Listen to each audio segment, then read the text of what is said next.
Hello, traders. FX Pip Collector here. Today is Monday, October 20th, and this is my PM recap for the Euro US dollar, and we're on the 1 hour time frame.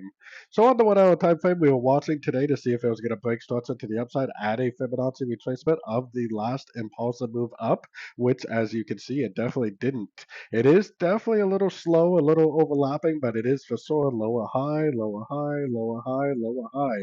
No Fibonacci bounce, no break of structure means that we would still be looking for shorts. Now, if it does decide to bounce from the 50 or maybe the 61% and break structure to the upside, then I would definitely become bullish on pullbacks.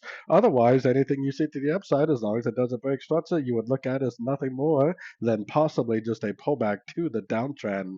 There is a chance this up here is a high, and there is a chance that it goes all the way down and takes out this low. If that is what's going to happen, then it will continue to make lower highs the whole way down. So anyways, don't forget to check out my website linked over here in the corner. And as always, thank you for watching and happy trading.